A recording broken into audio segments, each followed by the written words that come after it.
आज के क्लास में जानेंगे कि 1 डिसिमिल में कितना धूर होता है। वो भी क्या चीज़ में देखेंगे, वर्ग हाथ में, वर्ग डेग में और वर्ग बित्ता का मान लेंगे। ये तीनों का मान लेंगे और तीनों के मान के हिसाब से हम क्या निकालेंगे, 1 डिसिमिल का मान निकालेंगे धूर में।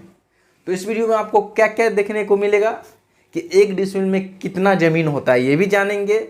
स्क्वायर हाथ में, स्क्वायर डेग में, स्क्वायर बित्ता में, और किस प्रकार और बित्ता हाथ से और डेग से किस प्रकार आप जो है कोई भी जमीन को या डिसिमिल के मान को किस प्रकार आप धूर में चेंज करेंगे, इस क्लास में आपको ये सीखने को मिलेगा। इसलिए पूरे कॉन्शियस रहिए। देखिए, हम जो अभी क्वेश्चन लेंगे वो क्वेश्चन के माध्यम से आपको क्या करेंगे, सारे चीज को स्पष्ट करेंगे। क्वेश्चन लिखिएगा कि 5.5 हाथ की लगी से 5.5 हाथ की लगी से 1 डिसिमिल जमीन का 1 डिसिमिल जमीन को 5.5 हाथ की लगी से 1 डिसिमिल जमीन को 5.5 हाथ की लगी से 1 डिसिमिल जमीन को धूर में बदले, धूर में बदले, यानी धूर निकालना है। क्या करना है, धूर निकालना है। तो धूर क्या होगा, धूर बराबर वाट। ठीक है, देखिए लगी कितना है, 5.5 हाथ की लगी, लेकिन ये आपको 3 तरीका बता चुके हैं किस प्रकार निकालेंगे, लेकिन ये यूनिक तरीका है और आपको ज़्यादा कैलकुलेशन करने की आवश्यकता नहीं है। ये सीधा सीधा है और कभी भी कोई भी ज़मीन को अगर आप डिसिमिल को कोई भी मतलब मान है, उस डिसिमिल को आप धूर में चेंज करेंगे, एकदम आसान तरीका इसमें। ठीक है, देखिए पहले ले लेते हैं हम हाथ। तो देखेंगे कि वर्ग हाथ में जो मान निकलेगा, वर्ग हाथ का जो डिसिमिल का मान लेके और उसको किस प्रकार हम कन्वर्ट करेंगे धूर में। ठीक है, तो देखिए 1 डिसिमिल का मान वर्ग हाथ में, क्या वर्ग हाथ में जो होता है 1 डिसिमिल का 193.6 वर्ग हाथ बराबर 1 डिसिमिल। ठीक है, तो हम यहां पे पहले लिखेंगे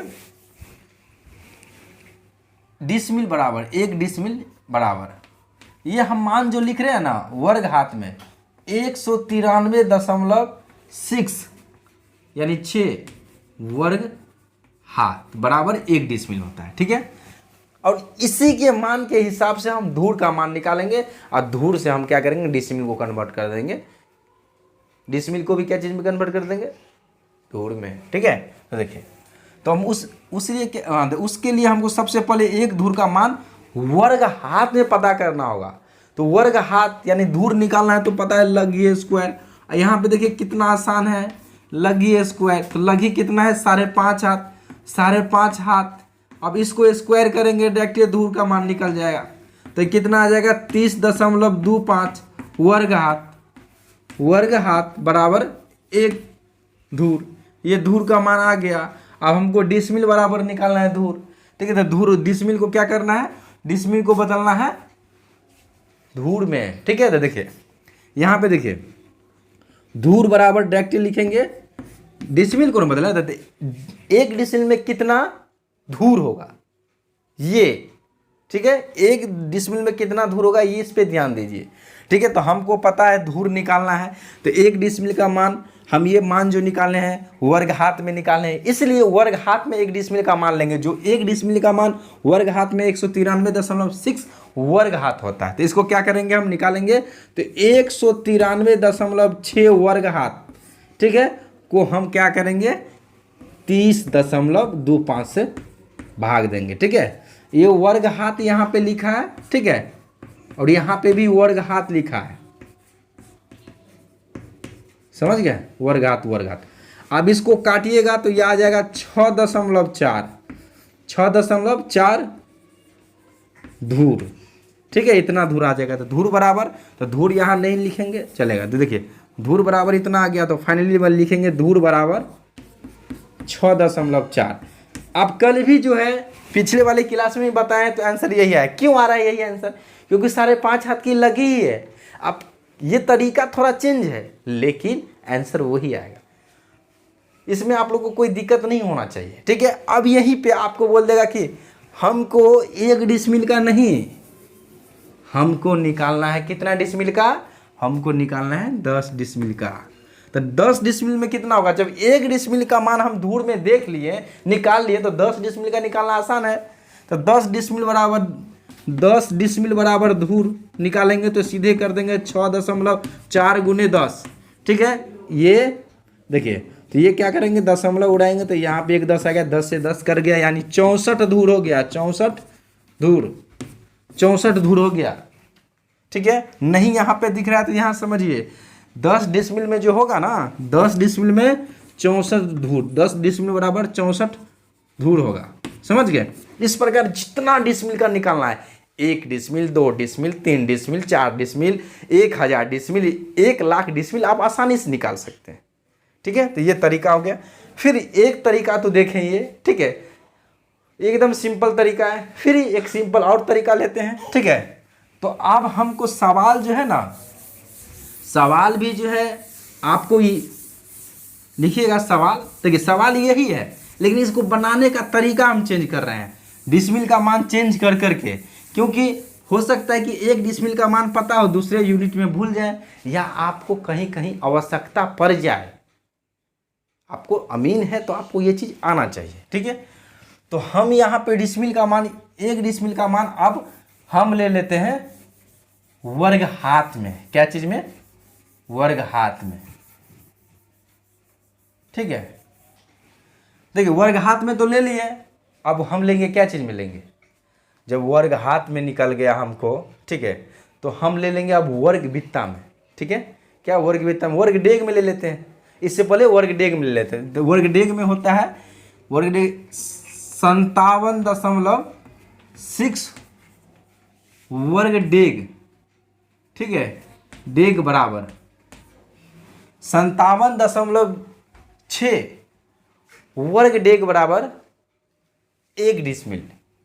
ठीक है, तो इसमें हम क्या लिए हैं, 1 डिसमिल का मान 97.6, यानी 1 डिसमिल का मान वर्ग डेग में 57.6 वर्ग डेग बराबर 1 डिसमिल। क्या, 1 डिसमिल। तो ये 1 डिसमिल का मान है 57.6 वर्ग डेग, मतलब इसका मतलब ही हुआ, इसका जो मान जो बता रहा है कि हम जो हैं सो 1 डिसमिल के बराबर हैं। तो 1 डिसमिल बराबर आप लिख सकते हैं 57.6 वर्ग डेग। ठीक है, इसमें कोई दिक्कत आपको होना ही नहीं चाहिए। अब इस पे चलेंगे। ठीक है, तो देखिए लघी का मान 5.5 लेंगे, तो 5.5, तो 5.5 हाथ की लघी को स्क्वायर करेंगे। ठीक है, तो वो निकल जाता है। ठीक है, लेकिन इसको जो है इंच में बदलेंगे, तो इंच में ही होता है 99 इंच। एक हाथ में 18 इंच, तो ये 99 इंच। हमको क्या चीज़ में बदलना है, डेग में। तो डेग में देखिए 3 मरतब ये कट गया, तो यहाँ पे देखेंगे 3 आ गया। ठीक है, इतना लिखना नहीं था लेकिन समझाने के लिए लिख दिए हैं। तो ये 3 आ गया, कट गया। 3 डेग बराबर 1 लघी, यानी 5.5 हाथ की लघी। 3 डेग बराबर 5.5 हाथ की लघी। तो 3 डेग, इसके स्क्वायर करेंगे तो 1 धूर का मान निकलेगा। ठीक है, 9, 3 तिया 9 वर्ग डेग बराबर 1 धूर। ठीक है, लेकिन हमको निकालना है क्या, 1 डिसमिल का मान। तो डिसमिल बराबर देखिए यहाँ पे आप लोग को समझ में आ गया होगा। देखिए तो डिसमिल बराबर लिखेंगे धूर। ठीक है, कितना दूर होगा, तो ये हम क्या करेंगे, धूर बराबर लिख देते हैं। ठीक है, धूर बराबर, तो किसको चेंज करेंगे हम, 1 डिसमिल को चेंज करेंगे धूर में। तो 1 डिसमिल बराबर कितना मान है, 57.6। क्यों ले रहे हैं, क्योंकि हमको जो मान धूर का निकला है वो हमको निकला है डेग में, इसलिए डेग में ले रहे हैं डिसमिल का मान। ये याद करना है, जिस चीज़ में निकले ना, जिस चीज़ में अगर आप धूर का मान निकालते हैं वही मान आपको जो है डिसमिल वाला पकड़ना पड़ेगा, तब जाके वो सेट बैठेगा, नहीं तो वो गड़बड़ा जाएगा। आम के साथ आम को मिलाएंगे और इमली के साथ इमली को, इतना समझिए। तो इसको 57.6 में जो है अगर 3 तिया 9 से भाग दे देंगे। ठीक है, ये वर्ग डेग है, वर्ग डेग हम नहीं लिखे हैं। ठीक है, तो वर्ग डेग कट जाता है, तो यहाँ पे आ जाएगा 6.4 धूर। ठीक है, 6.4 धूर। अब जितना धूर निकालना है उतना से इसको गुना कर दीजिएगा, निकल जाएगा। ठीक है, बस सिंपल से तरीका। अब यहाँ पे 50 धूर का निकालिए या 100 का धूर निकालिए। अगर मान के चलिए 100 डिसमिल का निकालिए। अब 100 डिसमिल का निकालेंगे तो 100 डिसमिल बराबर 640 धूर। क्या करेंगे, इसको 100 से गुना कर दीजिए। 100 डिसमिल का निकल गया। जब 1 डिसमिल का मान इतना है तो 100 डिसमिल का मान कितना होगा, 100 से गुना कर दीजिए। जैसे एक पार्ले-जी बिस्कुट का दाम है 3 रुपया, तो 100 पार्ले-जी बिस्कुट का कितना होगा, 100 से गुना कर दीजिए 300 रुपया। उसी प्रकार जब 1 डिसमिल का मान इतना है, यानी इतना दूर है, तो 100 डिसमिल का गुना कर दीजिए 100 से, यानी 640 आ जाएगा। सिंपल है। तो आप लोग को ये समझ में आ गया होगा, ठीक है। इस पे कुछ आप लोगों को सवाल दे देते हैं जिससे क्लियर हो जाए। उसके बाद कुछ ऐसे चीज़ होते हैं, देखिए ये सब चीज़ आपको पढ़ना पड़ेगा, ठीक है। एक चीज़ पकड़ के और उसी चीज़ के बारे में अगर इतना चीज़ आप किसी को बताते हैं ना, तो वो व्यक्ति बोलेंगे नहीं 360 डिग्री घुमा हुआ है अमीन का ट्रेनिंग में, इसको किधरों से आप नहीं पीछा, मतलब होता है ना किधर, मतलब पूरे या कैप्चर कर लिया है। तो ये कैप्चर वाला नॉलेज ही आपको जो है ना फील्ड में कहीं भी अगर 10 अमीन है, 10 अमीन के बीच में अगर आप ये सब चीज़ को जिक्र करते हैं तो वो सब तो एक फॉर्मूला, एक रटा रटाया चीज़ सब रट लेता है, उसको ये नहीं पता है कि वो कैसे आता है। किसी को बोलेंगे कि एक आप हमको बताइए कि 1 डिसमिल का मान ही सॉरी 1 धूर का मान कैसे निकला या 1 कट्ठा का मान कैसे निकला, और 1 कट्ठा का मान पकड़ के आप बताइए तो ये कितनी हाथ की लगी है, नहीं बता पाएंगे। लेकिन यहाँ पे आप निकाल सकते हैं, वो चीज़ आपको बताया जाएगा आगे कि आप किस प्रकार कहीं भी आपको 1 धूर का मान या 1 कट्ठा या 1 बीघा का मान या 1 कनमा का मान, 1 धुरकी का मान या 1 छुरकी का मान, 1 चुरकी का मान, धुरकी फुरकी चुरकी का, कनमा का, धूर, कट्ठा, बीघा कुछ भी बता दे तो आप लघी का मान निकाल सकते हैं। समझ रहे हैं, लघी का मान निकाल सकते हैं, खटाक रबड़ निकाल सकते हैं। आपको कोई लघी वगैरह की, लेकिन वो मान सही होना चाहिए। अगर सही नहीं रहेगा, अगर वो मान जो 1 कट्ठा का मान या 1 धुर का मान या 1 धुरकी का मान या 1 फुरकी का मान या 1 चुरकी का मान बता रहा है या 10 चुरकी का मान बता रहा है या 1 कट्ठा का मान बता रहा है या 20 कट्ठा का मान बता रहा है, अगर वो मान सही रहेगा तब जाके सही आंसर निकलेगा। अगर वो सामने वाला गलत बता देंगे तो आपको गलत निकलेगा। अगर आपको जो है सामने वाला चीज़ गलत दे देगा तो उसका रिजल्ट भी गलत ही ना आएगा। हाँ, उसको आप मतलब एक जांच कर सकते हैं 3 स्तर से। उसको जांच करने का जो स्तर है हम आगे तो बताएं क्या, मतलब पीछे बता चुके हैं प्रीवियस वाली क्लास में किस प्रकार आप पूछ सकते हैं किसी से, लेकिन आप खुद भी कैसे चेक कर सकते हैं वो भी बताएंगे। तो वो आपका है, पूछ अभी नहीं पता है तो पूछ के बता कर लीजिए। कॉन्फर्मेशन लेना अति आवश्यक होता है, लेकिन कॉन्फर्मेशन अगर एक चीज़ का मिल जाए करेक्ट, धूर का, लघी का, हाथ का कुछ, तो बाकी सब कुछ आप निकाल लेंगे। अगर फिर भी आपको नहीं वहाँ से चलता है, ठीक है, तो उसका तरीका, बहुत सारे तरीका है, ठीक है, उस तरीका के हिसाब से आप निकाल सकते हैं, ठीक है। और ये सब चीज़ जो है ना आगे जाके आपको पढ़ाया जाएगा, अभी पेशेंस आपको रखना है बस। यहाँ इतना तक में आपको कोई दिक्कत नहीं होना चाहिए मेरे हिसाब से। अगर दिक्कत है क्वेश्चन को बनाएंगे, और जो आपको समय मिला है 1 घंटा का लाइव क्लास का, ठीक है, 1 घंटा या 1 घंटा से ऊपर भी आप ले सकते हैं, जरूरी नहीं है, तो उसमें आराम से प्रॉपर तरीका से एकदम बारीकी से 1 to 1 आप जो है ना सारे चीज़ को समझ सकते हैं, आपको कोई दिक्कत नहीं होगा। दिक्कत होगा तो उसके लिए हम हैं, ठीक है। तो पूरे एकदम बोलते हैं एकदम गह का चीज़ एकदम बोलते हैं ना, हर एक पॉइंट को पकड़ के उसके 360 डिग्री घूम जाना, उसे हर एक पॉइंट को पकड़ के 360 डिग्री घूम जाएंगे, कभी कोई दिक्कत नहीं होगा, कोई नहीं आपको पछाड़ सकते हैं। और यहाँ अमीन ही नहीं, आप चैलेंज करने वाले अमीन बनेंगे, समझ गए। तो चलिए कुछ आपको क्वेश्चन दे देते हैं। तो क्वेश्चन हम देंगे, देखिए यहाँ पे हम कुछ नहीं करेंगे, लघी का मान चेंज करते हैं। तो आप जो है 2 यूनिट में, ठीक है, वर्ग डेग में और वर्ग हाथ में, ठीक है, यानी डिसमिल का मान जो है आप क्या चीज़ में लेंगे, डिसमिल बराबर 157.6 वर्ग डेग पर, ठीक है। इस पे सोल्व करेंगे, ठीक है, और इस पे सोल्व हो जाएगा पहला, ठीक है। तो दूसरा आपको जो रहेगा 1 डिसमिल का मान जो है सो 193.6 वर्ग बित्ता, सॉरी वर्ग हाथ, इस दोनों पे बनाना है। अब इस दोनों पे कितना सवाल होगा तो डबल हो जाएगा, ठीक है। लघी का मान लिख देते हैं, लघी बराबर, ठीक है, लघी का मान पहला, देखिए ये दोनों है तो इसमें जो है लघी का मान हम दे देते हैं। पहले इस पे बनाना है इसको, एक पहला को यहाँ पे 4 हाथ की लगी लेंगे, 5 हाथ की लगी और 6 हाथ की लगी। एकदम आसान आसान दे रहे हैं। और इधर थोड़ा चले जाएंगे, ठीक है, फिर लगी का मान लेंगे, कुछ लगी, ठीक है। ये पहला सवाल का हो गया, ठीक है, स्टार, ये पहला पॉइंट, ये दूसरा पॉइंट, ठीक है। इसमें लेंगे एक को जो है, इसको इस मतलब इसको जो है ना इस पे बनाना है सबको, ठीक है।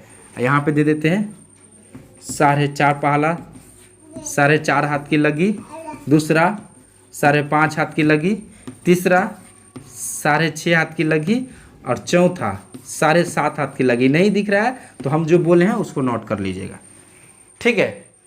तो इतना, तो अब इसको जो है इसको इस पे सबको बनाना है। और ये जो है ना इसको, यानी ये जो है ये 1 डिसमिल बराबर 193.6 वर्ग हाथ, इसको सोल्व करना है, ठीक है। अब इसको ऐसे ही लिखिएगा आप लोग कि 1 डिसमिल को, ठीक है, 1 डिसमिल को धूर में बदले, 1 डिसमिल बराबर इतना मान लिख लीजिएगा। पहला क्वेश्चन है, अभी लिख ही लीजिए, ठीक है। लिखिएगा लिखिएगा निम्नलिखित लघी के मान से, निम्नलिखित लघी के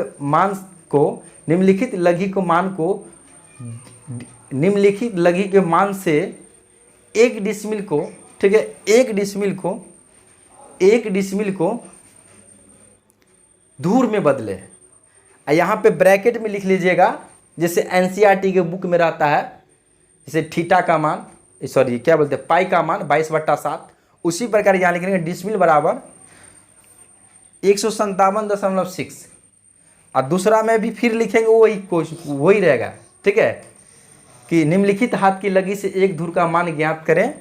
अब ब्रैकेट में लिखेंगे 193.6 वर्ग हाथ, यानी एक बार उस पे बनाना है, एक बार उस पे बनाना है। तो इस प्रकार एक व्यवस्थित तरीका से वहाँ पे लिखिए, जिससे आपको जो है एकदम कंप्लीट आ जाए, ठीक है ना, एकदम कंप्लीट क्लियर समझ में आए।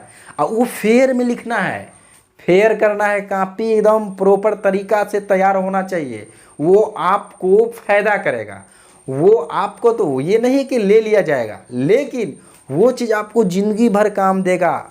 और जब प्रैक्टिकल करेंगे ना, फुल प्रैक्टिकल, यहाँ पे नॉर्मल प्रैक्टिकल नहीं होता है, तब यहाँ पर जब प्रैक्टिकल करेंगे तो आपको सारा चीज़ समझ में आएगा, नहीं तो सब ऊपर से निकल जाएगा।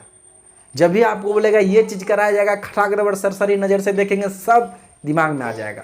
ऐसे मन कन्फ्यूज बहुत करेंगे, क्योंकि ये प्रैक्टिकल करेंगे तो ये सब चीज़ का यूज करेंगे, क्या कि इस सब चीज़ को वहाँ पे यूज होता है। प्रैक्टिकल में आपको नक्शा वगैरह सारा चीज़ जितने भी होते हैं फील्ड के ट्रेनिंग से संबंधित सिलेबस, उस सिलेबस में आपको हर वक्त इस चीज़ को पकड़ के रखना पड़ेगा। तो ये बेसिक बेस बनेगा, वहाँ बेस वो चीज़ को सीखेंगे, इस चीज़ को अप्लाई करने के लिए आपको आना चाहिए, ठीक है। तो चलिए आज को क्लास को यहीं पे समाप्त करते हैं, फिर मिलेंगे अगले क्लास में। तब तक के लिए खुश रहिए, तंदुरुस्त रहिए, स्वस्थ रहिए और मस्त रहिए और पढ़ते रहिए। जय हिंद।